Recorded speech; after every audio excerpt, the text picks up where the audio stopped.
Welcome back to the casting reel. So we are bringing you another rod and reel combo. This rod and reel combo is a Quantum Optix QCP OP20. And the model of the rod is a QXCP. It's a composite graphite. This one is a two-piece rod. I traditionally like a one-piece, but if you do get a really good deal on a two-piece like I did on this one, I think I paid a little over 24 bucks for this one. You can go ahead and essentially take crazy glue or super glue, and you can take the two-piece and make it into a one-piece. A few of the features on this one does have nice eyelets. They're stainless steel inserts on the eyelets themselves. This one's got a metal base on it, and it's very, very well constructed. This is a very solid rod. There are drawbacks to having a two-piece. If you don't pay attention, the two-piece can jet out, or it can come apart. That's why I traditionally like a one-piece. But if you find a really good two-piece, you can make that two-piece into a one-piece. This one does have a plastic thumb screw to hold the reel in. This one does have plastic to foam hand grip, or whatever you want to call it. It's very ergonomic. I do like it. And then on the tail cap, it has another extension on it with a plastic shank with another foam tail cap on top of that.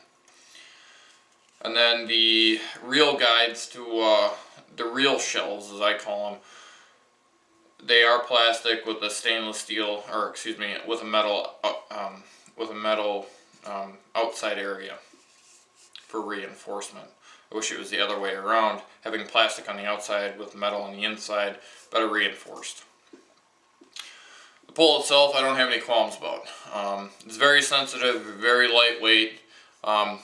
It's a good rod for somebody starting to get into fishing, because you're going to pay no more than $30 for this whole setup. Now the rod is a QP20. This one's set up for, you can run anywhere from generally you can run 4 to 20 pound test on here. I have 50 pound spider wire on here. Just remember, the more the test, or the higher the test, the less line you're going to be able to put on it. But generally all rods will run whatever test you want. Just remember, the more the test, or the stronger the test, the less line you're going to be able to have on it. It all depends on the spool.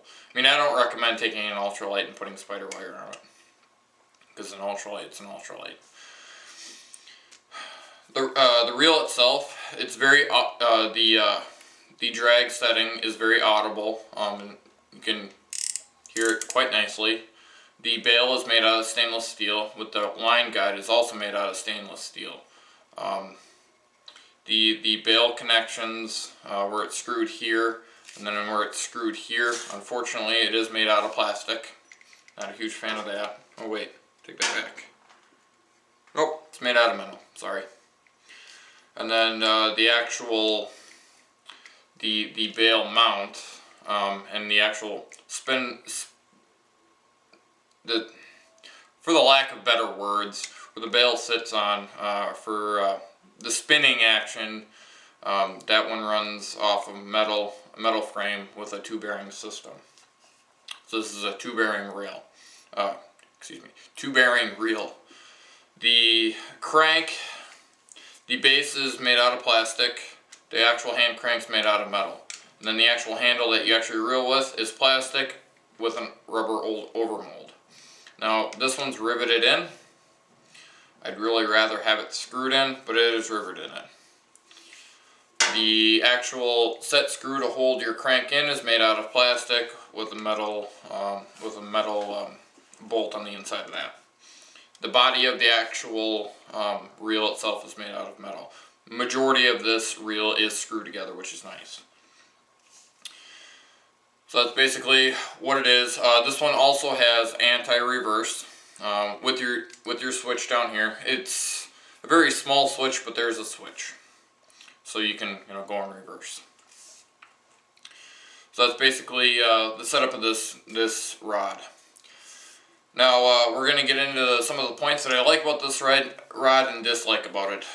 Again, I probably should have shot a preliminary review on this one, but I've been fishing with this one long enough to get an idea on what I like and what I dislike about this one. First off, we're going to start off with the rod itself. The fact that it's a two-piece, I kind of dislike, but again, that can be changed. You can turn your two-piece into a one-piece.